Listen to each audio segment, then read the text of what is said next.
Uh, it's Diaspora Network. It's been a beautiful day today. It's been a beautiful day today. That is what we'll be expecting. Um, His Excellency came out today to speak, and it was really wonderful. And not just in fact, both Excellencies, Mr. Peter Obi and his VP, they were on air today, and Nigerians. I just want you guys to have a rethink. Have a rethink. Do you want your country to be how do you want your country to be? Are you happy with what's happening right now in Nigeria? Are you satisfied? Are you impressed of what is happening? Um, we all need to wake up. Okay, we all need to wake up. We all just need to wake up. I will play the video of the press conference of His Excellency Peter Obi. It's a long video. We'll just painfully listen to him. Then after that, Ahmed Dathi had interview with Arise TV. I will play the two videos. Look, it's very crystal clear right now. The ball is in our court. You don't need Peter Obi to come out to tell you what you need to do. Nigeria belongs to all of us. It belongs to you and I. Do you get it? So um you don't need somebody to come and tell you what to do. You don't need it again. You have to take your country back. You have to do it. Take your country back. Take your country back. How do you want your country to be? That is the question. How do you want it to be? It's a question you have to ask yourself and answer for yourself. And Peter Obi today, he was just so, he's a peaceful guy. Peaceful guy. He wants the best for Nigeria. You can see he's a guy that from the heart you can see you will hear what he's saying. He speaks from the heart. He wants the best for the country. The best for the country. Anyway, they stole your votes, Nigerians. Know that they stole your votes. Your vote was stolen. Broad daylight. You guys are quiet. This nice speech with that speech, his interview with Arise TV, it has shown clearly that this is now between Nigeria people, between Nigerians, and taking that country back. It's there for you. Don't wait for Peter Obi. Don't wait for Ahmed Dathi. They've done their part. They have went to court. The court has done its worst. And now the battle is between you and the forces, evil forces, evil forces. That is the truth. These people, they've been there for years. They don't want to live there. They stole your mandate, and we're all quiet. They stole your mandate, and we are all just down quiet, sitting down, feeling comfortable. People are dying in Nigeria. Look, um, I don't know how I'm going to put it right now. We all need to wake up. It's your civic duty. It's our civic duty. Everyone, both in diaspora, anywhere you are, it's our duty to defend your country, defend the constitution, and make things right for everyone, for people, for the good of everyone. Be you from anywhere, irrespective of your religion, of your tribe. Well, it's just so annoying. It's so annoying Let me just start by playing the conference of today from the World Conference with Obi. It taught us so many things, so many things. I will play that. We'll come back, we'll talk a little bit. Then we now play the interview of Ahmed Dathi. We'll play it. Guys, I want you to listen. Just listen carefully. Then you have to, if you be sleeping, you have to wake up. Nigeria is in the hands of jackass, of people that don't really care about Nigeria, about your future. We need to take it back. Man. Anyway, let's listen to him. Let's listen to Peter B. His Excellency Peter B. This is a man, I respect him. I respect him a lot. For his beliefs, for his actions, for what he's doing. I respect Peter B a lot. I respect him a lot. And kudos to him. Kudos to him. Kudos to Ahmed Dathi. The two of them. Kudos to you guys, man. You fought the fight. And the fight continues. You said the fight continues. And the fight continues. Right now, the fight is between the voices of Nigerian people. That's the fight right now. The voices, the power is in the voice of the people. It's in the hands of the people, not just for the few political class. Man, let's play the video first, okay? Let's listen to him. Let's listen to His Excellency Peter Obi. Please, as you Supreme Court judgment kindly where he and Atiku Abubakar like, of the PDP lost. share, Let's listen in. follow us, okay? We were taught value Please and admonished to always share the video, make comments. choose harder rights What do you think? instead of easier wrong. Make comment. Don't be scared. Certain Don't be legal scared. Make issues comments. What do you think aside, we need to do? the Supreme Court exhibited a disturbing aversion to public opinion, just as they abandoned its responsibility as court of law and policy. It is therefore with great dismay that I observe that the court's decision contradicts the overwhelming evidence of election rigging, false claim of technical glitch, substantial non-compliance to the rules set by INEC itself, as well as matters of perjury, identity theft, and forgery that has been brought to light in course of this election matter.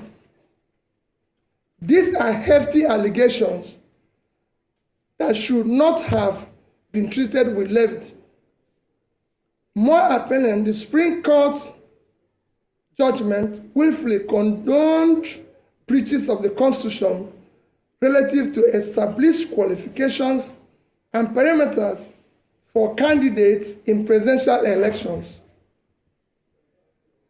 With this counterintuitive judgment, the Supreme Court has transferred a heavy moral burden from the courtroom to our national conscience.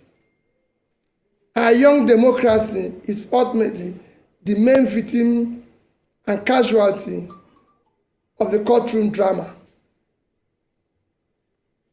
Without equivocation, this judgment amounts to a breach of confidence of Nigerians have in our judiciary.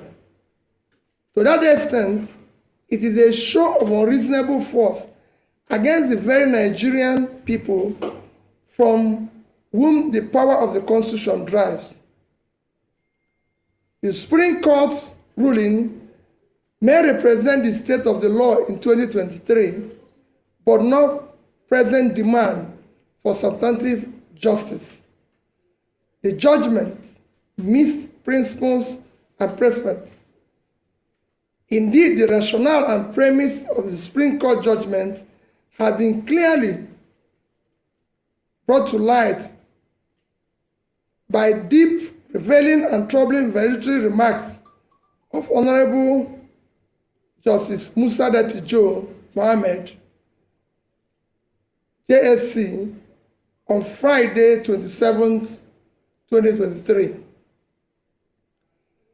In disagreeing very strongly with the ruling of both the Presidential Petition Court and the Supreme Court on the outcome of the 25th February presidential election, as declared by the Independent Electoral Commission, as Democrats who believe in the rule of law, we recognize that the Supreme Court is the end stage of our quest for legal closure on this matter.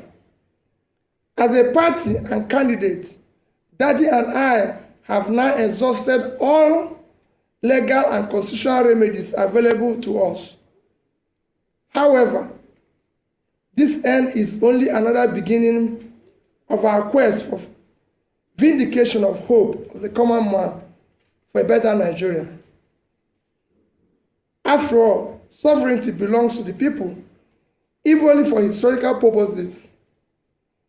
It behoves us to place our disagreement with and deep reservation about this judgment on public record. We have long been aware of how weak the national institutions have negatively affected our democracy. This year, 2023, has been quite remarkable and revealing.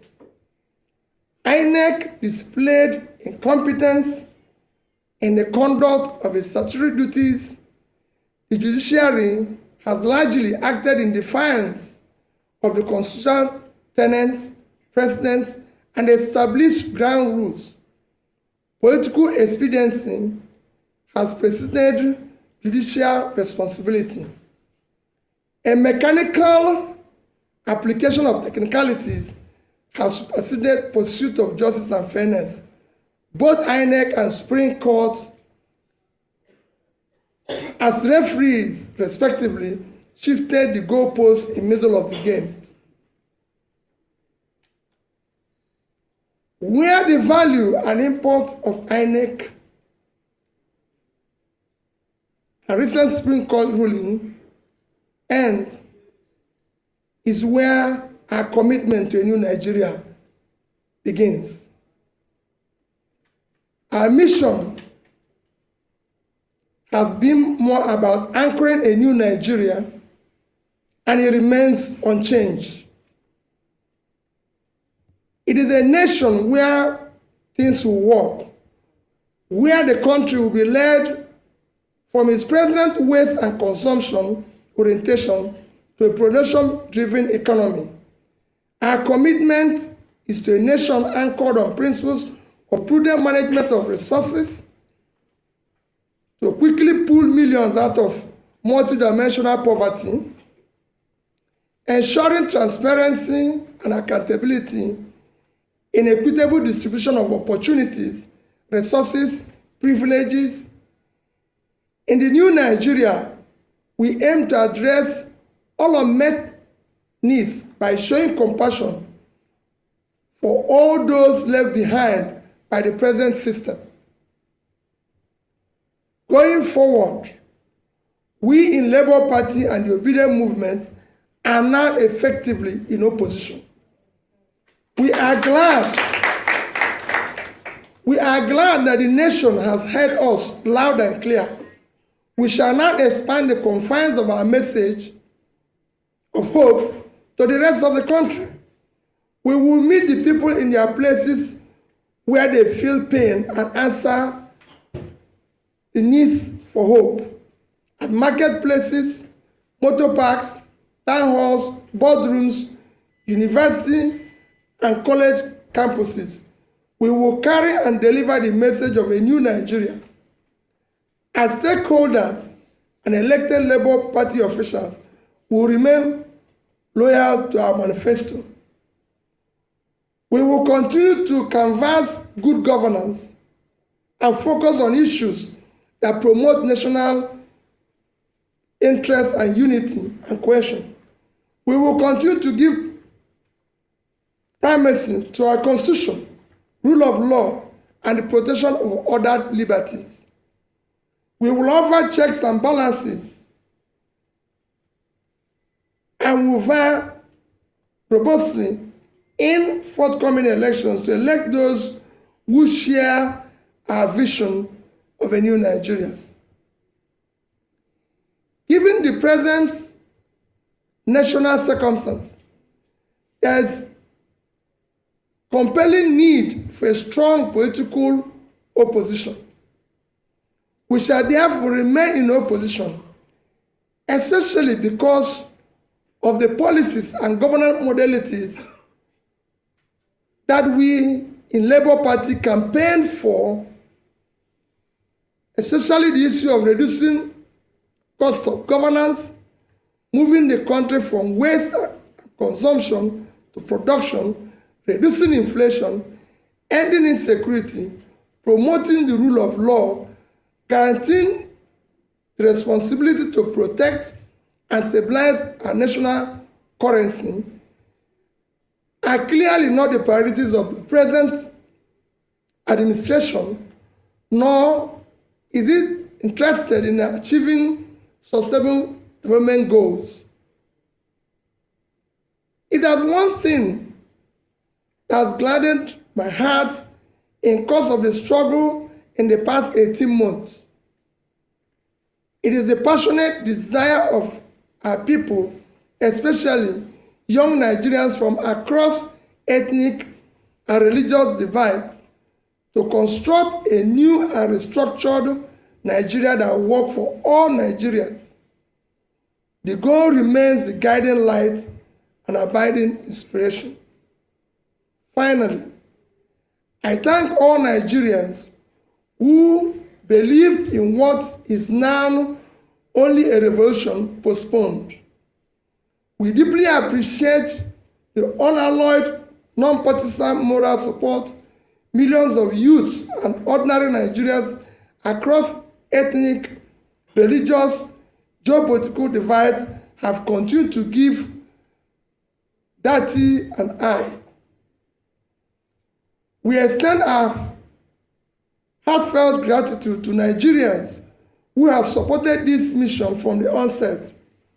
We salute the leadership and members of Labour Party, the Obedient Movement, the Obedient Presidential Campaign, Nigerians in diaspora, support groups, and all people of goodwill who worked diligently and hoped for realization of the beginning of new Nigeria in this election cycle. Nigerians who supported our cause have done so out of patriotism and their sincere conviction that our nation requires and deserves dedicated and visionary leadership who will lead Nigeria toward a brighter future. The energy and dedication of Nigerian youth and obedient movement have been simply amazing. I appreciate and salute them. I want to assure them that this is not the end of our journey, but in fact, the beginning. Nigerians heard you, the world have taken note, and will not forget easily. We shall endure, persist, until we reach our destination, because the new Nigeria is our destination. A destination is not an event. We thank in a special way our legal team. We also thank elder statesmen whose wise counsel were immeasurable.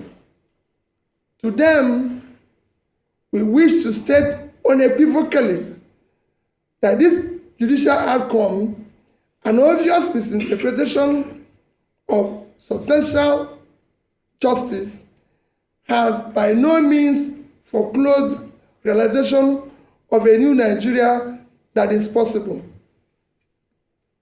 On personal note, I take pride and express gratitude to those who share our vision, who have exhibited rare courage to challenge the nefarious system the genuineness of individuals, identities, and their defining and qualifying particulars up to the highest extent allowed by law. Nigeria holds out hope of infinite possibilities leading to a desirable greatness. I remain consistent in my belief of a possibility of a new Nigeria built on character, competence, capacity, compassion, integrity, respect for the rule of law based on justice and fairness. God bless you all.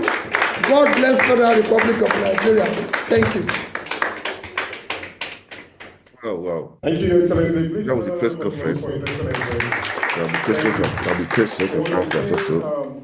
Let's listen to the questions.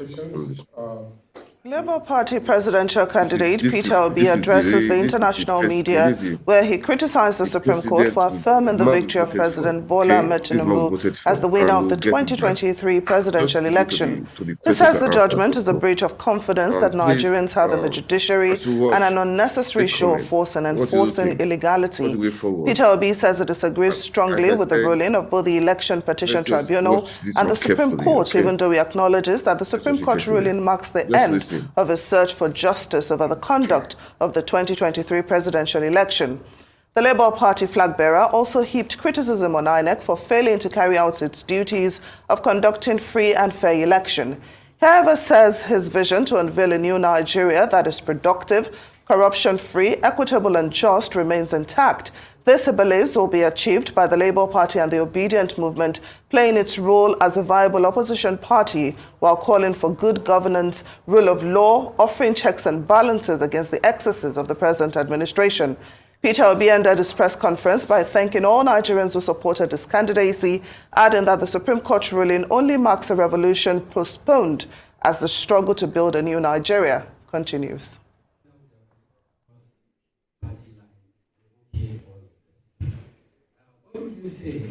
Some questions and answers. Well, let's just listen to the answer. Then definitely we need to wake up really. We Nigerians, we need to wake up, take the country back. He has said it. He has done his part. He has come to that. Well, thank you very much. Let me first. The Supreme Court is the end for him. But now elucidate it's not the end. It's just the beginning. Supplementary budget. Let's listen to him. Is a budget that is meant for very important national welfare need of the people that is not captured originally in budget or does not have adequate funding. I'll give you an example. Nigeria today, we've read it in the past 1 week for United Nations World Food Organization that 26.5 million Nigerians will go hungry next year. This is an issue of national importance that we can go for supplementary budget. But we have a supplementary budget where we are mentioning issues of yachts, SUVs for First Lady's office, shows to the extent that this government is totally uncaring and we're in deep problem. It shouldn't be part of that. In fact, bringing in First Lady's office, which is not in our constitution, is even more troubling. All funds meant for First Lady's office should be allocated and addressed to dealing with the girl-child issue of education, to deal with the issue of education of the girl child in Nigeria. The First Lady is there to look after the husband and work with him and everything to ensure that everything works well. So for me, the other one you asked is the issue of SUV for National Assembly. Again, I can put it in the same basket that I put the earlier one. It's very troubling. The SUVs for both houses will cost in region of, I think it's in the region of about 60 billion, if I'm right. Nigeria today Our primary health care today is collapsed. Which consequently, Nigeria now have higher infant mortality than India, a country that is 7 times our population. For you now to use funds that is higher than the fund allocated to primary health care to buy a car for 400 people, it shows height of insensitivity. And we have a way we can buy a more competitive vehicle and everything for them, even from locally made. And most of them, sorry, even in the Senate, are people who already have cars. We don't really need to buy vehicles for them because some of them are my colleagues, ex-governors and everything. Do they need new cars again? It is time we must shake and show responsibility to what is happening. People, Nigerians, are already scamping for food from waste bin, and we're doing this. It shouldn't be. And I can go further to give you an example of how I handled it even when I was governor. So it's not the first time. When I became governor, I found out that the justices of High Court don't have cars in Anambra State. The permanent secretaries don't have cars. And when I became governor, they ordered for me 2 bulletproof vehicles. And I said no. Collect the money back, paid it to PAN, and said supply us 60 406 cards, 18 to the justices, 18 to PANSEC, few to the commissioners that are appointed. The rest became my deputy governor and myself. Throughout my first term, everybody in Anambra said I used 406. Nobody, but it was meant for 2 bulletproof cars, the money we used to buy these cars, and nobody killed us in that 4 years. So it is time for us to use money very judiciously. Thank you. My name is Georgina of Radio Nigeria. Now that the Apex Court have passed the final judgment, how do we build a nation to avert these court cases in subsequent elections?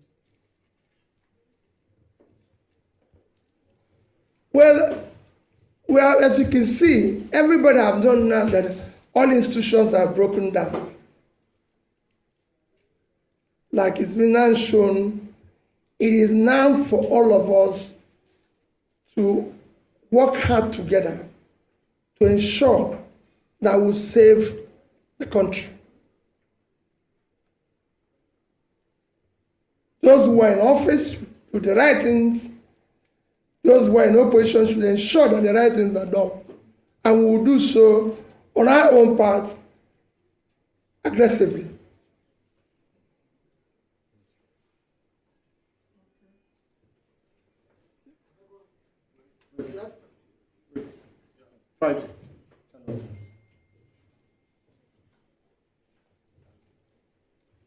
Excellency, my name is Friday. I work for Channels TV. I'd like to ask you, sir, the presidential candidate of the People's Democratic Party, when they also briefed on this same topic, the Supreme Court judgment, he made some recommendations. One of the recommendations that I can remember vividly now is this recommendation for a single term of 6 years on a rotational basis, rotational presidency.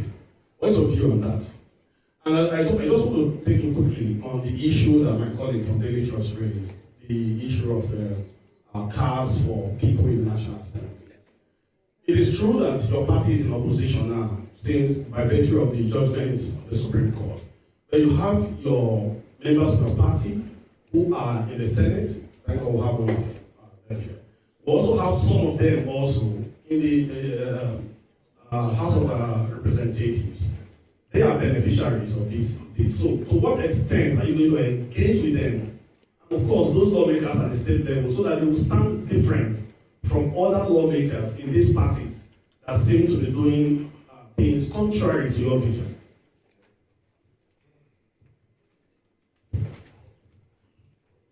Let me start with the issue of Labour Party members in the House. I've actually discussed this issue with them.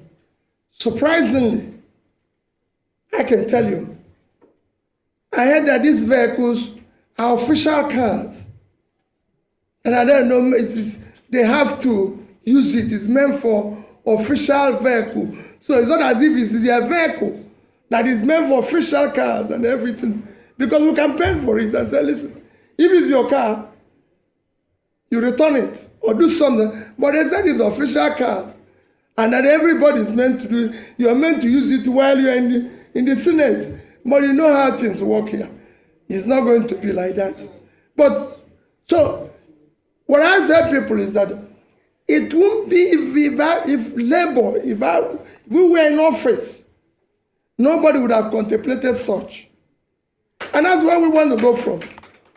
Because it is not enough to do the wrong thing and then start correcting it, but it shouldn't even be.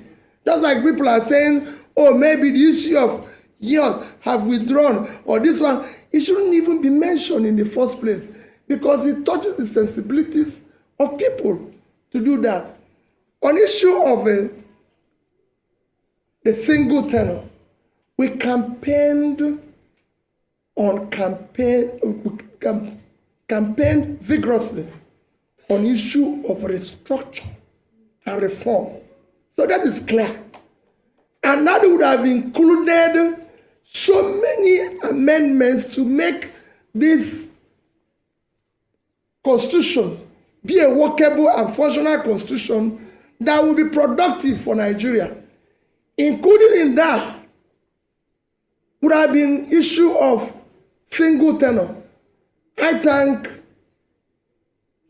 Vice President Atiku Abubakar for his position and his commitment to ensure that things work better going forward in Nigeria. But I disagree slightly. I will go for 5-year tenure, which will go for 30 years, rotational, or 5-year tenure. And I'll still campaign for one thing. If we cannot go back to the issue of parliamentary democracy, we must have a quasi system that will allow our leaders elected, whether prime minister or president, to be able to be part of the legislature, especially to answer questions, maybe presidential question time or prime minister question time, instead of hiring surrogates and people who are not elected, who have nothing to be canvassing and telling us stories. We want to hear from the people we elected now. And that is critical. It's very important. We cannot continue with this way where we are now, where people have outsourced leadership.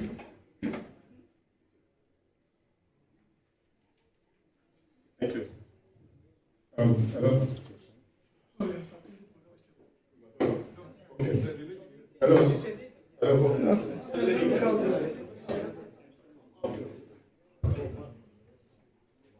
Good afternoon, Your Excellency. I'm my name and I report for prior to the general election, there were calls for you and the presidential candidate of the People's Democratic Party to come together and unite to fight the APC government. And after the elections, people were still saying that if we had obeyed such calls, that we would have been having a different story. Do you regret not, answering those calls? And do we see you, collapsing your structure to have this kind of a thing in the future? Thank you. Thank you. We don't regret anything we did. We came out and campaigned on a new Nigeria. No other party did. And our position remain consistent. We're consistently consistent on that.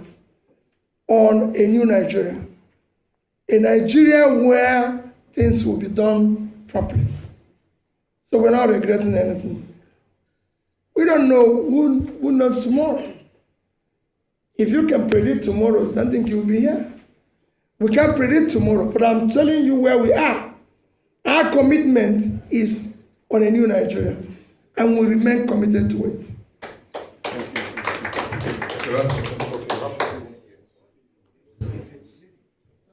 My name is Brandon. This is Nigeria. You make an assumption to being a strong opposition to this ruling government. The charity begins at all. First and foremost, I know that there's crisis in Labour Party. Even the German state, there's crisis in the look from what we have read so far and what we have seen so far. How do we intend to reconciliate everybody across the country so that they can have a viable opposition? Okay.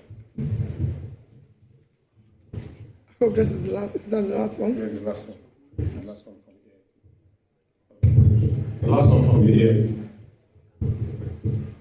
My addition is that since you have exhausted all the legal means to reclaim the mandate, many of your supporters, the young Nigerians, they are tired, thinking that is it going to remain like this with the way the Supreme Court, the Court of Appeal, and the Tribunal has settled this situation. So many of them are drawing back. What advice will you give to them to reclaim that hope of a new Nigeria?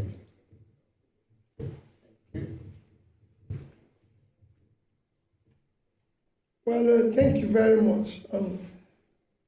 That's what we just said. For us, it's a destination. We're committed to where we're going, and nothing will stop that. That is our commitment. And the question before that, where is the man who asked the question before that? On issue of our party. The leadership of our party is not in question. Like it is in every system, especially these are the troubling things that is happening in Nigeria, where people are trying to bring in divisions in other people's houses. The Supreme Court has said those who are leadership of our party, and it's not based on judgment that is purchased or manipulated. It is based on the rule of law. That is this. This is what it is. And that will follow, and that will respect. And I assure you that in coming months, we will make the party stronger. We will build it. Those young people he's mentioned that are virtually tired and withdrawn, we'll re-energize them. We'll make sure that they walk down the road. We'll make sure that we carry them along to our destination. We are committed to it. Labour Party, the obedient movement, everybody will come out of this stronger, better, more committed to a new Nigeria. Thank you, thank you. Thank you very much, distinguished ladies and gentlemen, for your patience. Thank you.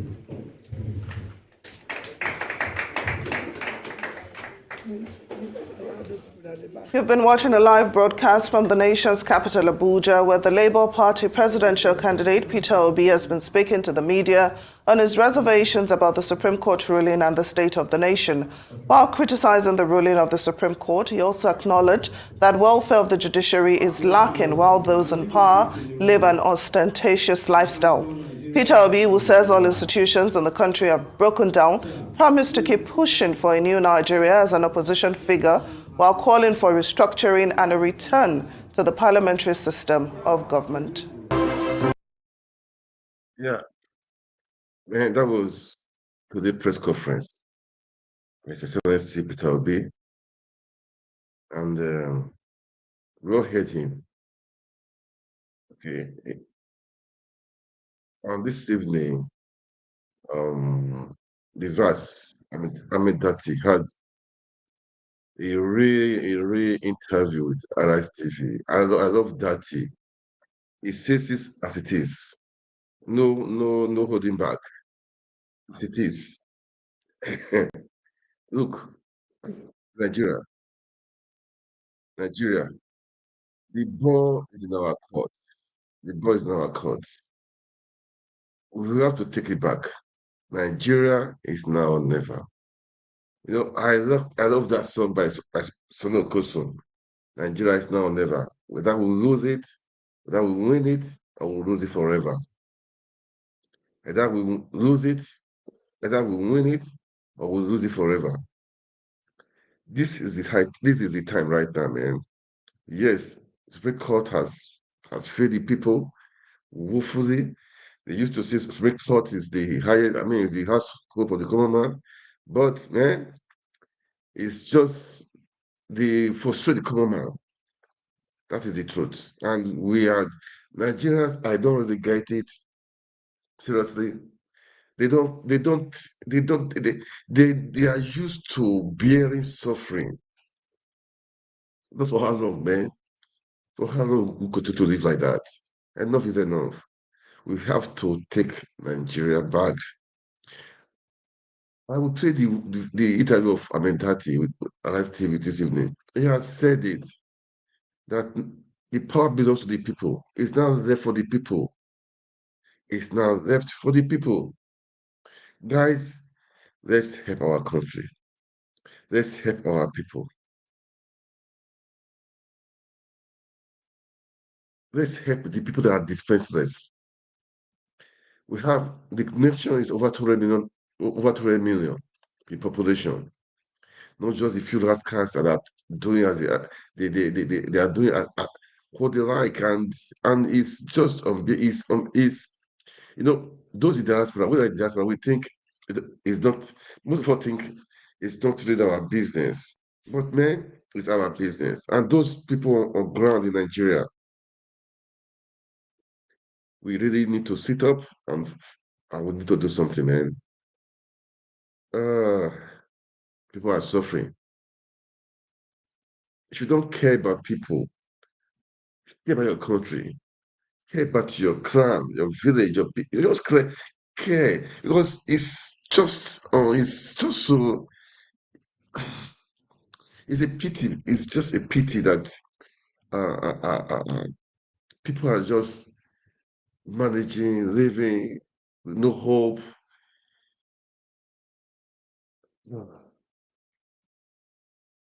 It's I don't know. It makes me annoying. It makes it, at times watch that video of you see person with passion. These are people with plans of how to take out people from poverty. This government, they have no plan for you.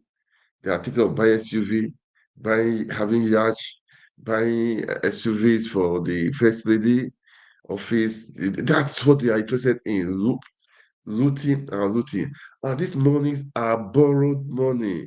Some are some not even borrowed.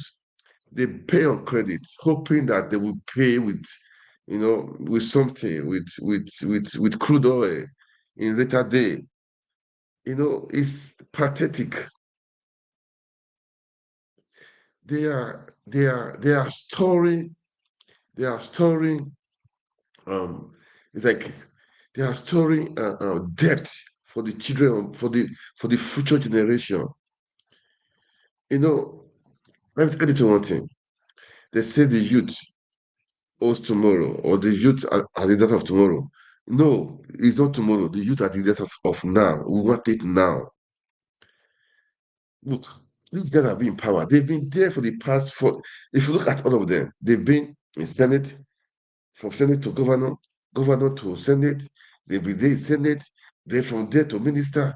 They've been there for good years. So where would the youth now enter? Now, youth is no longer for tomorrow. Youth now, the leaders of now. Youth, Nigerians, I don't know how to say it. We need to wake up. We need to wake up and change the system.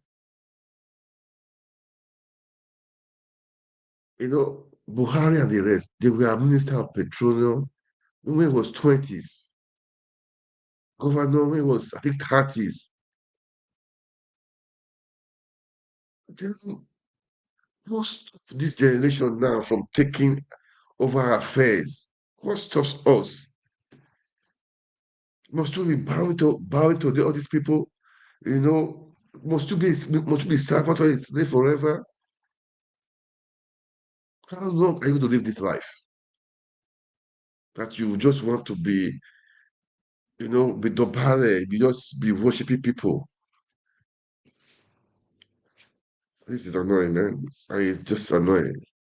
Let me play the video of Dathi. When you watch the video of Dathi, and if you don't have a rating, if you don't want to take your country back on your own, that means you need deliverance. I don't know who will deliver you. You need heavy, big deliverance. If you watch the video of Dathi and you still remain the same, you still be hoping for 2017, 2027. That means, man, you don't care for yourself. You don't care for the life of your children. You don't care for the world you live in. You don't want to. You don't care. But that means even if you're a beneficiary of what is happening, the corrupt system, the illegality, you have to sit down to think. Life, power comes and go. What I what will your legacy? What are you going to leave behind for your children, for the children unborn? Is it houses? Is it mansions? Built with. I'm not against all those stuff, man. Okay, it's nice, but built with stolen money.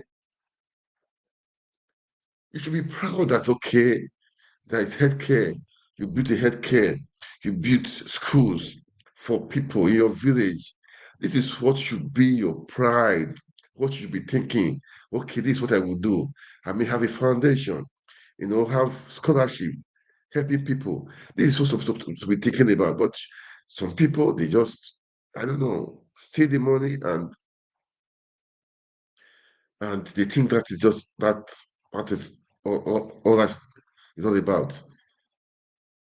But anyway, if you watch the interview with Arise TV, Ahmed Dathi, you are still um you are still saying, okay, let's wait 2027. I'm sorry for you, man. I pity for you. And those people, look, this is not about a party right now. It's not about a Labour Party. It's not about PDP or APC, PDP. No, it's about taking our country back. It's about doing the right thing. It's about having everybody have food on their table. It's about having good infrastructure. About having good education. About having good health sector. That is having good governance irrespective of who you are, from irrespective of your tribe or religion. This is what we are saying. This is what we want to. This is what we are saying. This is what we are preaching. Not having a government of irregularity. You came in there through irregularity, through rigging. Oh my God! Oh, thank God that he didn't say congratulations to him because you don't deserve it. You stole the rights of the people. You stole the rights of the people, so you don't deserve to be congratulated. And if he had done that, well, thank God he didn't do that. Thank God he didn't do that. And man, at times I sit down trying to, I just wish people really understand what is happening. This, all these politicians, they don't have the interest of the people at heart. People are dying, people are suffering, school fees are hacked up. People are suffering. They are taking of they are ordering SUVs costing billions of naira. People are suffering. They are thinking of going on going the waterways with yacht. People are suffering. They are thinking of first lady stuff, SUVs and the rest. Okay. Okay. Please let me have what do you think? What is the next step? Because you will listen to Peter to Dathi. He has said it. Peter Obi and him, they've come to the end of the road as per Supreme Court is highest of the land. But the people has the final say. What does that mean? I'm going to play the video. We're going to watch it. After watching it, if you are still like this, you don't want to take your country back, you don't want to do the needful, it will just be it. I mean, it it's gonna be a pity. I mean, is it? That means I would say a sorry state. When you are in a sorry state, that means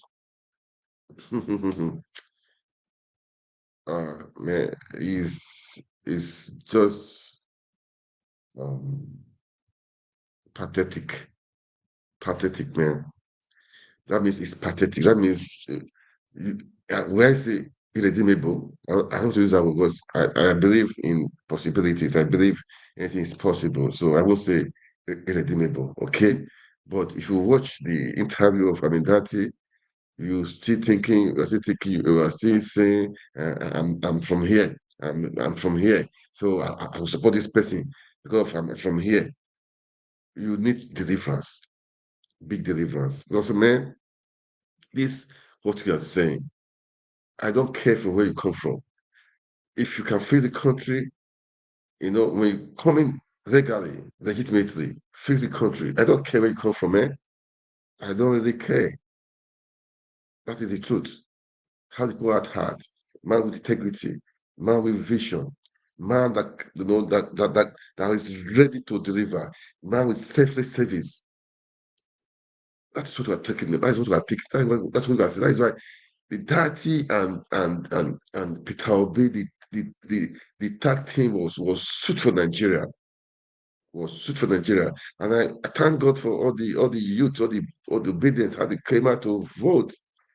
Despite the threat, despite what happened, they came out. But the bar system, the system of criminality disappointed them, disappointed the youth.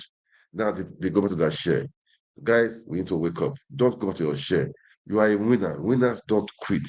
Winners don't quit, and quitters don't win. You are a winner. Don't quit. Don't quit. Now is the time. Now is the time we take the country back. Now is the time, man. And Nigeria is blessed. We're so blessed. Really blessed, man. Blessed. Naturally, human resources abound everywhere in all sectors. So nothing can hold our country back. Nothing can stop us. Let's visit to Tati is interview with Arise TV this night after the World Press Conference. So we had the interview with uh, with Arise TV. Okay, so let's listen to him. As I said, if you listen to him and oh God, taking our country back, making Nigeria work again. That is the thing. All right, guys, let's listen. But as you watch, please can you share, make comments. What do you think, man? What do you think? That's what I say. What do you think? What do you think we are going to do? I'm not against anybody, man, but I believe in doing things. Have I mean, um, doing things according to how it's supposed to be constitutionally. Okay, no regulation, no killings, no using of MC Romo and his cause and the rest of regulation to threaten people. We don't do that. We don't do that. Let's play this video, guys. Please, like the video, share, and make comments. All right. Let's watch.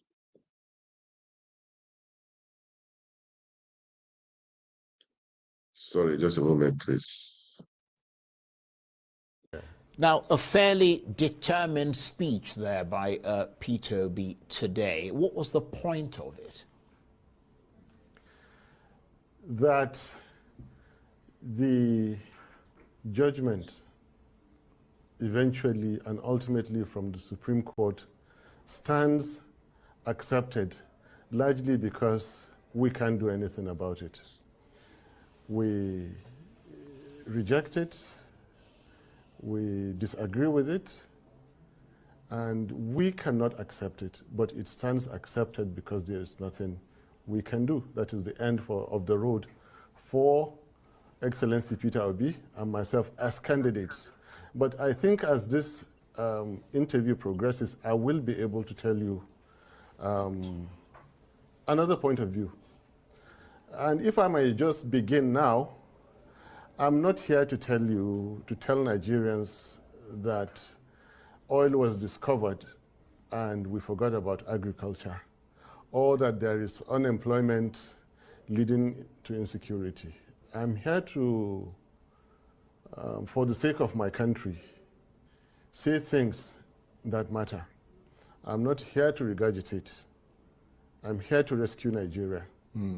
Well, let's move methodically in that regard, because before the swearing in of President Tinubu on May the 29th, I mean, to give this a bit of historical context, you were emphatic and clear and almost urgent in your call for Mr. Tinubu not to be sworn in. What were your fears and concerns? Because he's obviously been sworn in and the world hasn't come to an end, has it? Nigeria may come to an end if the world doesn't come to an end. But very valid question. I feared for Tinubu himself, for himself, from himself. I feared for the reputation of Nigeria. You see, the international profile of global leaders has risen astronomically, to the extent that royals even discipline their own. Look at the profiles of gentlemen like Xi Jinping of China, all across the world. All of a sudden, we were faced with the dilemma of having to present to the world who our own president to be was. And I was one of those who knew that the answers were not good. The whole country would be put to shame. The last time I spoke, I nearly brought Tinubu's ambition to a screeching halt. This is evident by the events that followed immediately afterwards. One minister wrote the DSS on his company's stationery. I don't know how that is possible. And another minister, skipped ECOWAS, skipped AU, and went all the way to Washington to report me. And Nobel laureate, a very, very senior citizen, inviting me to a national debate. And I'm not that smart enough, even though my dear good friend Chimamanda acted on my behalf. And then DSS coming out a week later, under duress, of course, you could see, to do the bidding of that minister. This shows they were scared. My simple point was that no constitution or any part thereof shall be breached in order to install a president. And if that is done, that presidency will remain unconstitutional. And I remain on this point. I pointedly say he must not be sworn in. They have gone ahead to do it. It is not the first time. Out of 16 heads of state stroke presidents of Nigeria, 9 were not elected. 7 were, out of that 7, 1 still remains challenged, Alhaji Tinubu. Challenged. And that is because of the constitutional breach. Now, my attitude from day one was that Based on experiences, let's forget anything electoral. I know the system deeply. My boss, Obi, knows the system deeply. Let's go for the constitutional point. Yes, of course, there is that issue of the forfeiture. There is the forgery. But the clearest one we could get was on the FCT point. Now, get that FCT point, get him not sworn in. There are at least 2 other constitutional channels while sustaining democracy that we could have followed, but they wouldn't. Right. Well, in that regard, it must have been another aftershock for you then, because both the Election Petitions Tribunal and the Supreme Court have affirmed President Tinubu's victory. I wonder to what extent that has left you personally, politically shaken and unsure of the ground. Point of correction. You're talking about. Point of correction. And this is where I respectfully differ. And it is within my fundamental human rights and constitutional rights to differ. The petition court and the Supreme Court, please quote me on this, did not actually affirm the success of Tinubu's presidency. They upheld the unconstitutionality of that election. And they are happy for it to remain so. And they have the power. Nobody can do anything about it. That is why we said it is an unreasonable show of force. If there was something we could do, we would stop it. But we are law-abiding citizens. That is why I'm here sitting with you today and still complaining. I was not shaken one bit. I will never be shaken by certificate forgery, by forfeited money over narcotics. I will never be shaken by IREV switched off in the middle of the game when they saw us winning. Labour Party won 2023 presidential elections.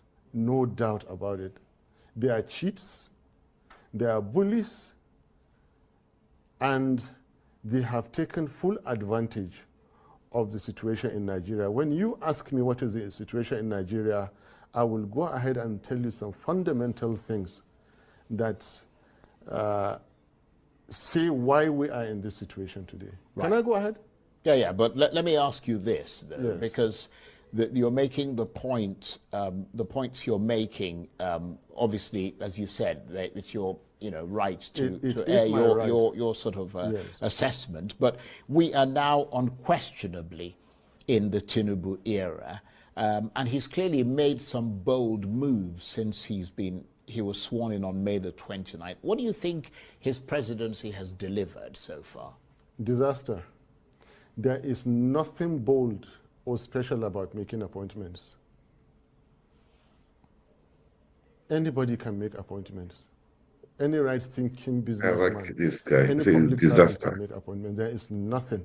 People jump over you, pay money, buy appointments. Most of the appointments you see are well, that's an painful. allegation we can't substantiate, of course.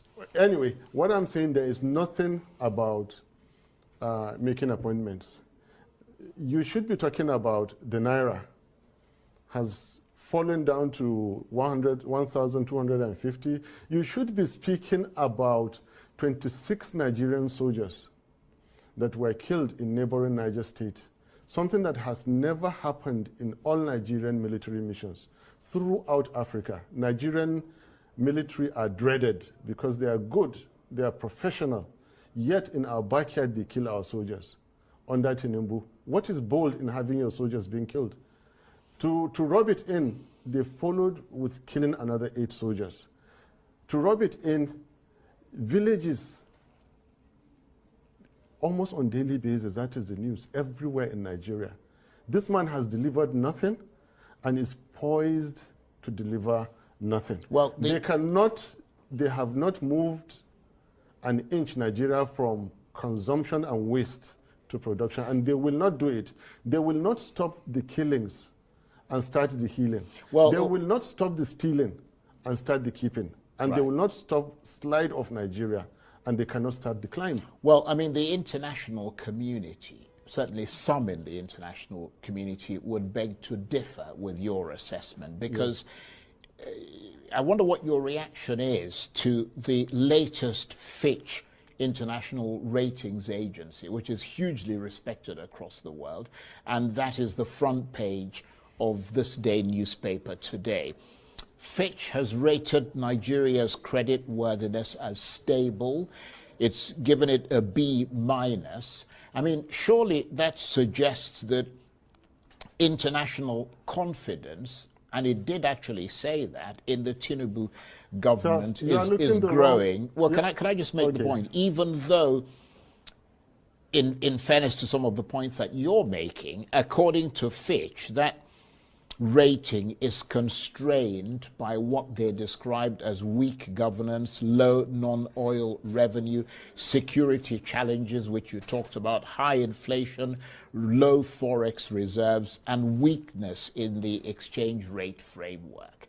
Nevertheless, for somebody who just started in office about 5-6 months ago, to have that kind of rating from... I have a lot to say.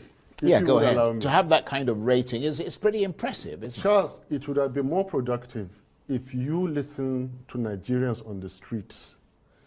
More productive if you go into the villages and find out from those whose families are abducted. Find out from average Nigerian worker when they go to buy foodstuff in the market. Not Fitch. Fitch don't know you. They don't know Nigerians. They don't know. Look, I live on statistics. I eat, I sleep statistics. So does Obi. We create statistics. Yeah, but Fitch are the people who give... Are you forgetting... Who impress the international community to bring their investment into this country? Are you forgetting the likes of Fitch and those rating agencies are those who were largely responsible for the 2008-9 financial crisis? But look, let's not go into those lines. Let's come back to Nigeria. All I'm telling you, you're looking the wrong way. If you want to know what's happening in Nigeria, come to us in Nigeria and don't read those statistics because they are misleading. They always speak about growth. It's not growth actually that matters, those figures that give you, because there is nothing as misleading as far as welfare is concerned as growth. The stethoscope you use in measuring the heartbeat of an elephant, for example, China, cannot be the same one you use to measure the heartbeat of a rat. Smaller countries, I won't call any country a rat. Do you understand? Leave that aside. Let's come back to Nigeria and speak about what is happening in our streets, in our villages, in our markets. These people have not done any bold step. The only bold thing they did was to shut down IREV. The only bold thing they did was to misapply force on the weak Nigerian institutions that we have. Now, ask this question. For someone that has been playing God, in quotes, for such a long time like Alhaji Tinubu, and it is time for a mortal, like maybe Obi, or somebody to put him in his right place. For someone who has wielded so much power in a country like Nigeria, where is that power in the last 6 months for them to apply in our welfare and our security? They cannot do it. They are in power for themselves, for their ego, for their wealth, for their comfort, for their own considerations, not for Nigeria. We are pained about every soul that is killed, that is abducted and killed. We are pained by every naira that is paid as ransom. And we are committed to stopping that. And stopping we will. And I'm telling you, give these people... as a member of the opposition? Stopping we will whenever we get the power to do this. So between now... yeah, sorry, go on. Let me finish. Where is the power? The same kind of power they used in getting Mahmoud Yakubu 4 a.m. to declare them against the provisions of the Constitution. Where is that power to prop up the exchange rate of Naira, to stop the killings? They don't have it, and they will not do it.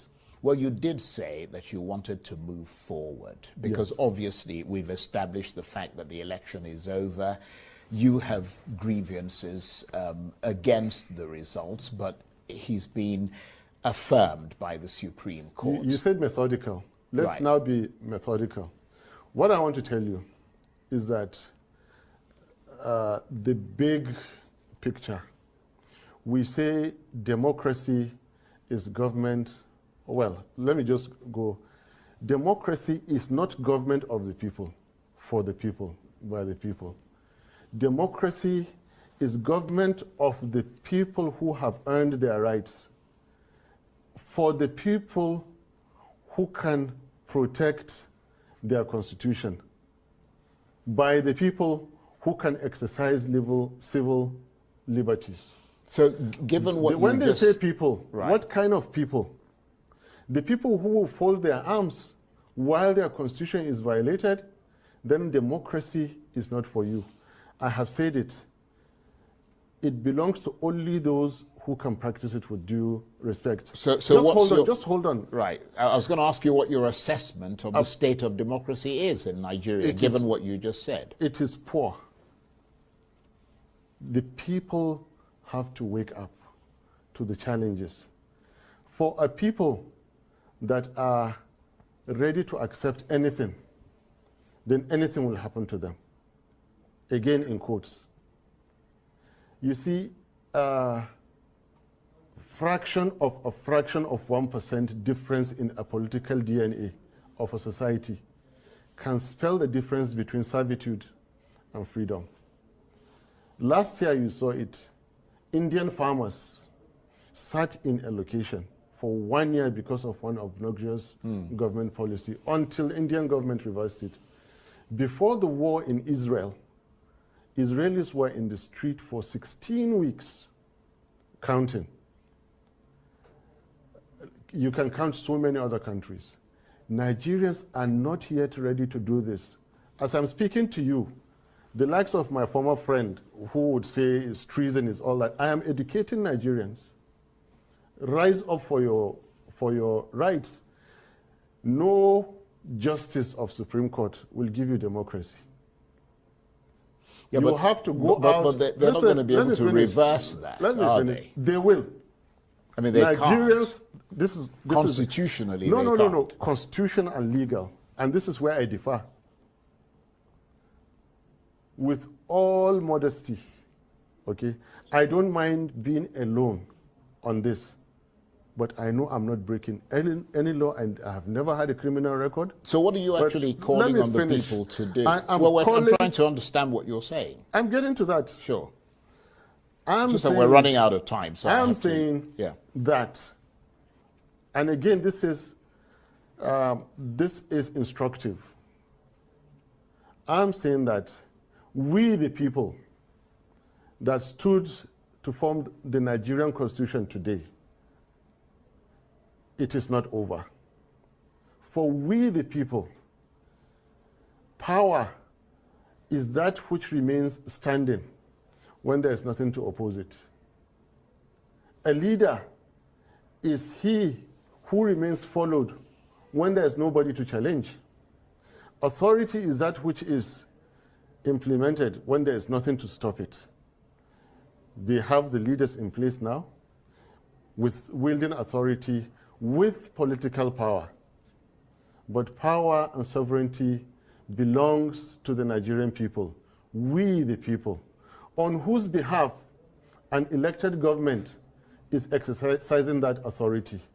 Now, where the people are dissatisfied with the rulings of their courts, they own Nigeria. Alhaji Tinubu does not own Nigeria. Peter Obi does not own Nigeria. Yeah, but the Nigerians on the streets own Nigeria. But the APC, listen, I'm getting to the point. The APC would argue that you don't own Nigeria either. That you have a portion of the electorate that voted for you. I'm not telling you it is not over. I'm telling you it is not over.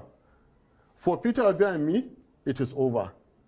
for we, the people, the Nigerian people, right, at any point in time, they can take back Nigeria. right, Especially where their constitution has been violated, especially where all that the Supreme Court ended up doing was to sustain the unconstitutionality right. Well, of a certain election. Let me come in here, because between now and 2027, yes, which is when the next presidential election is due, how do you think things will play out? And what role do you see yourself and Peter Obi and the Labour Party playing in that? When the Nigerian people rise to defend their constitution, anything can happen.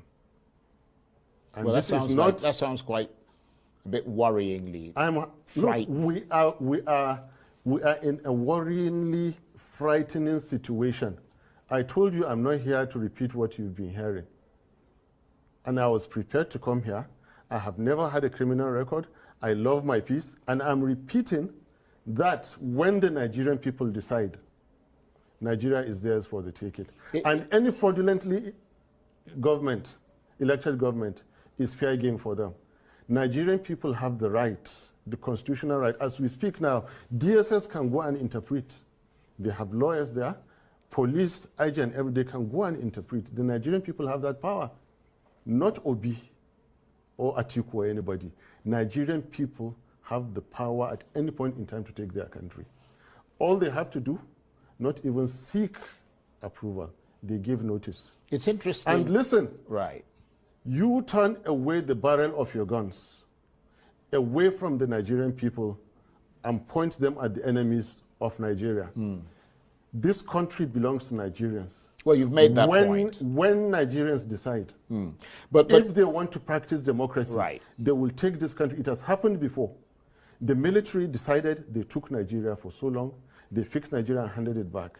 Now, whoever thinks that the Supreme Court will give democracy from any courtroom, the way it appears now is mistaken. It's interesting. Nigerians have to go out. Right, you've made that point. Nigerians have to go out and democracy. And this is not a treasonable comment. Right. I am not a careless person. I have never. So you've thought the things you're saying through. I thought it through very, very well. Well, this is the Constitution is made by Nigerian people. The Supreme Court is a sub of one chapter that the Nigerian people constitutionally came out that we the people, and the same constitution says that no person or groups of persons shall take over the governance of Nigeria or any part thereof except as prescribed by this constitution. And go and read the constitution of Nigeria. The serving Alhaji Tinubu Malam Shetima government breaches the Nigerian constitution.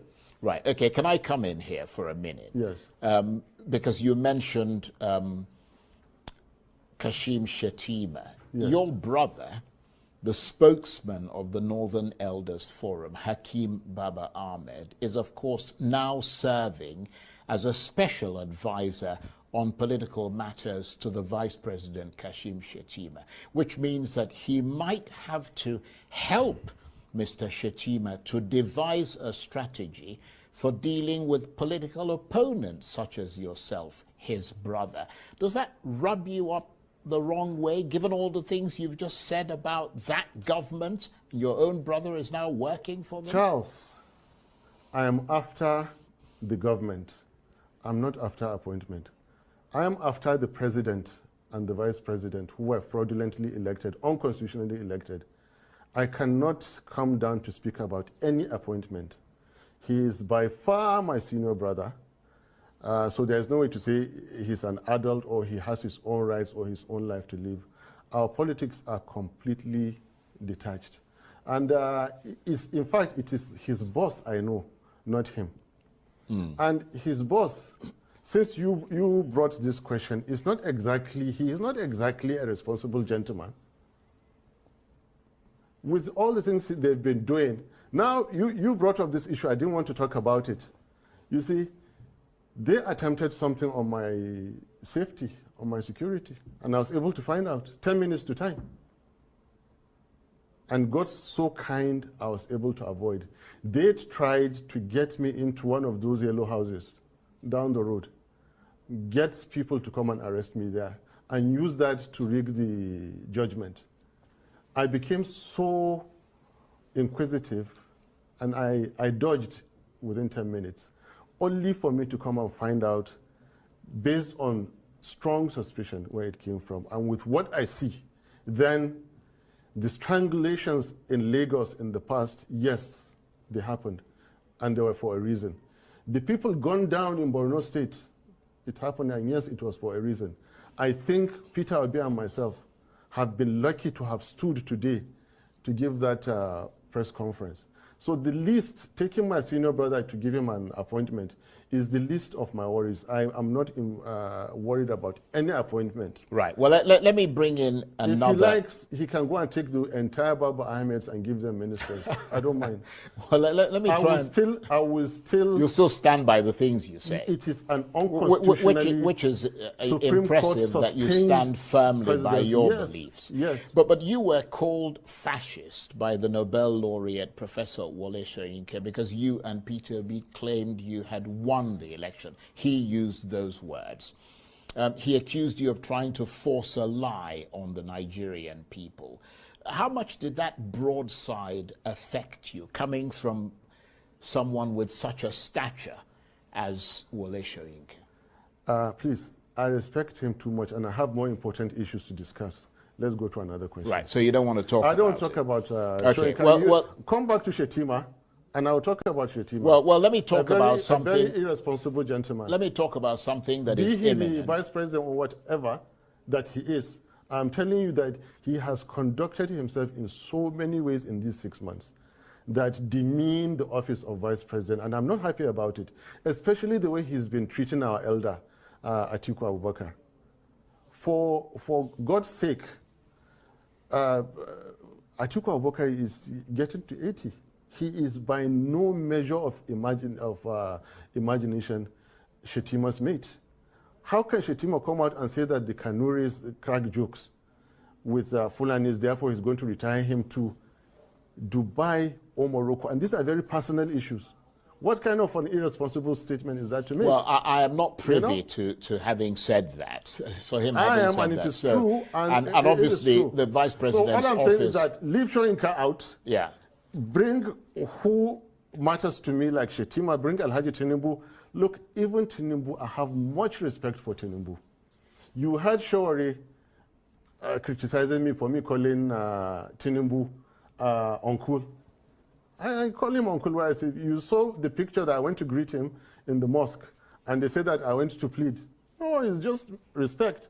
But the fact that I respect his age doesn't mean that I will not call him a drug dealer. Yeah, well, or a certificate forger. Well, I don't think you should call him those things unless you have That is why I said do not evidence swear him in. Yeah, the evidence is there. Yeah, but can I just make the point that on Arise News, they have a right to reply to the things that you said. One of them will come tomorrow.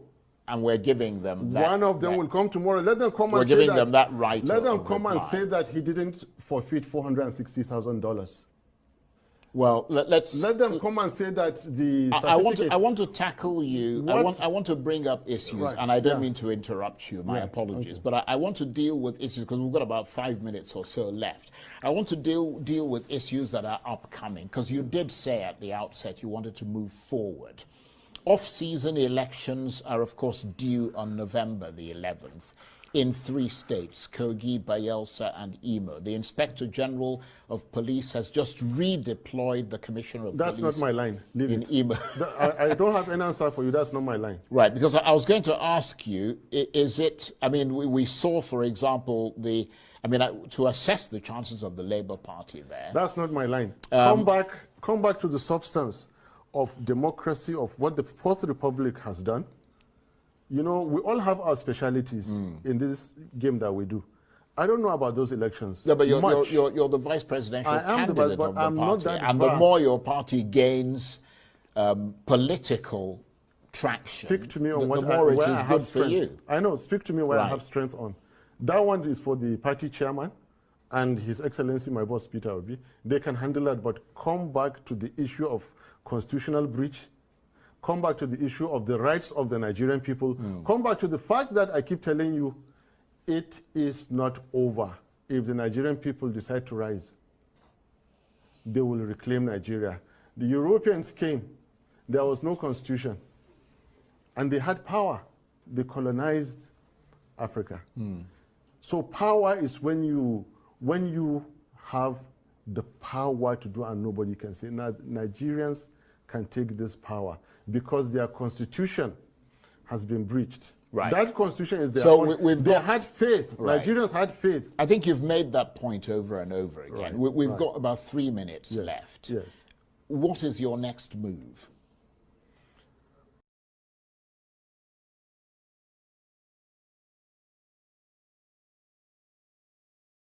Wow.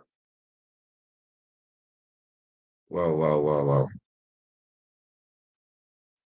That was the interview today. I was expecting it to, that was just about 2 minutes to the end anyway. So, I mean, it was a full video. You can see it was a really full video, man. Look, you've watched this video. You've listened to what His Excellency said. Peter Obi said during the word conference. I listened to Dathi, what he said. We have to take our country back. It's plain and clear. You don't need to hear any other thing again. You don't need a soothsayer again. You don't need an interpreter again. Even if you don't hear, say you are deaf, you don't hear. This one, definitely you will hear it. The power belongs to the people. The people have to take it back. The people got to take it back. Look, man, he has spit it out. He has said it all. I don't know what you guys want to hear again.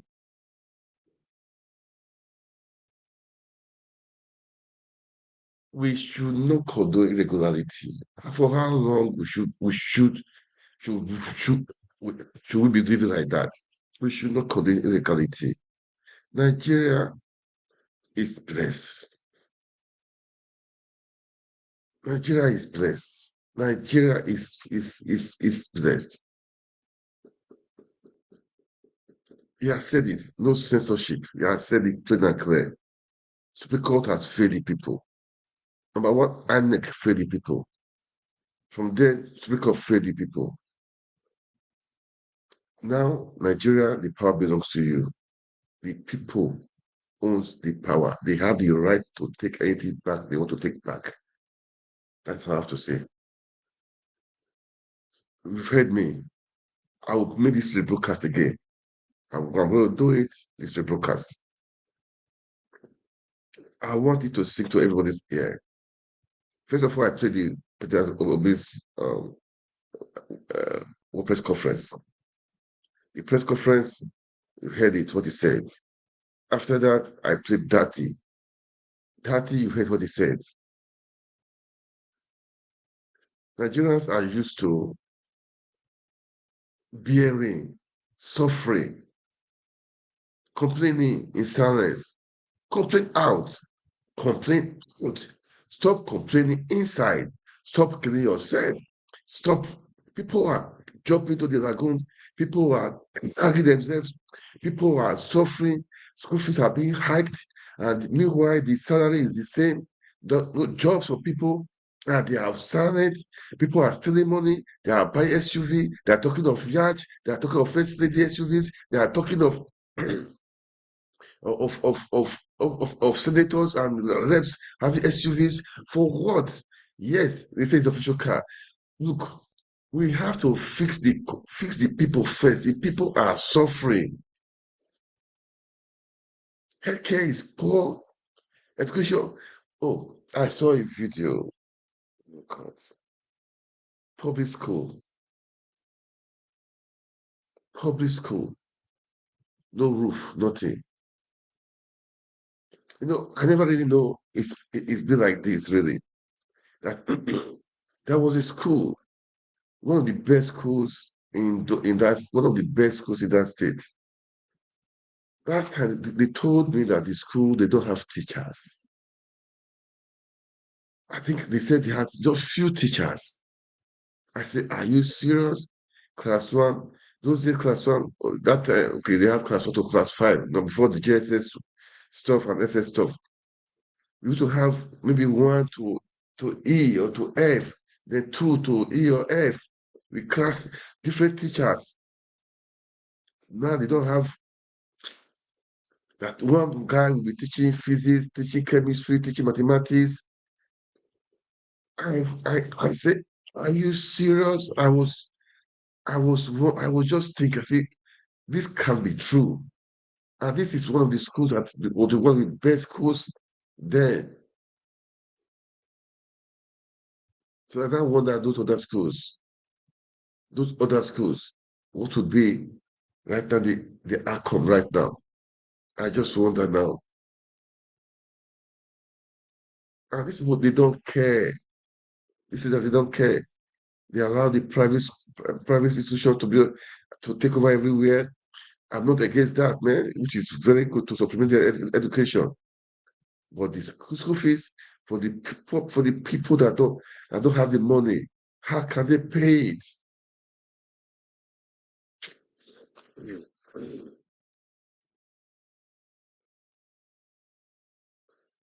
Look, guys, defend your constitution. The voice of the people is the highest constitution. It surpassed the court, the Supreme Court. If the country is doing well, it depends on you.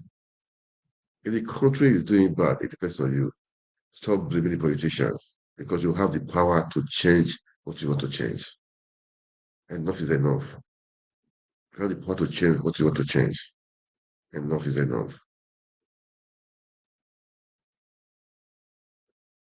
All those in diaspora, those obedient, please, now is the time. If you don't give up, if you don't lose hope, the battle has just begun. We heard Excellence Peter Obi saying that the battle has just begun.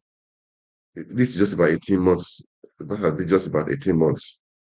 And we've done excellently well. Kudos to everyone, but we should not give up. We should not give up. That is the slogan right now, taking our country back, making Nigeria work again. The voice of the people must be heard. It must be heard.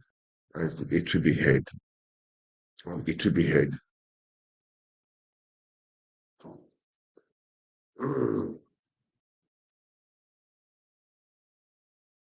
Well,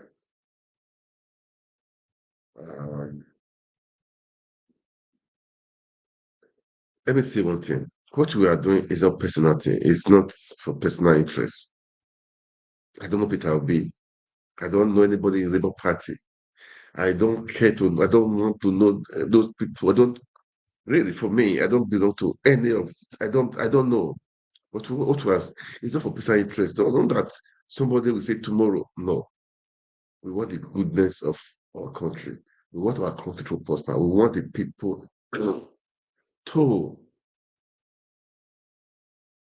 We want the best for our country. That's what we are. That's what we are. That's what we are doing. This. We have people on Twitter talking, speaking. They just want the best. They want people to know the truth. They want people that are suffering to come out of that poverty, out of that slavery, out of that bondage. They should stop worshiping people. They should respect, they should come out of that share. They should be themselves. You have something inside you, something God has deposited inside of you to make you great. Bring it out. Stop begging all these politicians. Bring it out. You can be the senator. You can be the House of Rep. You can be the House of Assembly. You can be the councillor. You can be the chairman. You can be the governor. You can be the president. You can do it, man. Don't think you don't have the resources. Everything is inside of you. Everything is inside of you. Just you also want to do, just break it out. Believe it, just believe. You can make it happen. Break out that fire in you, man. Change situation, change things, change the country, change things, change the system around you. You've suffered for too long. Come on. You suffer for too long. You suffer for too long. Enough is enough. Enough is enough.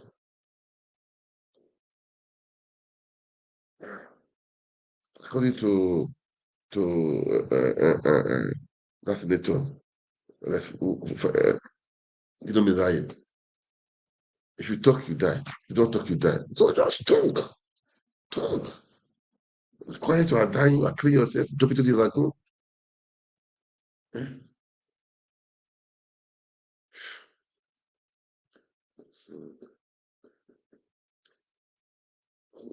That Nigeria is so funny. It's so funny. Okay, now, last time in Enugu State, the court declared that Peter Umba had no case to answer, that is free, no shaking, all the petition against him. I mean, he holds no water. NYC came out to say that what the guy presented is forged. It's not from the they came out to say it, to give the evidence that thing did not cause. It's not from them that the guy forged it. Today, the court has ruled. Oh God. Nigeria is a comedy. Nigeria, court has ruled that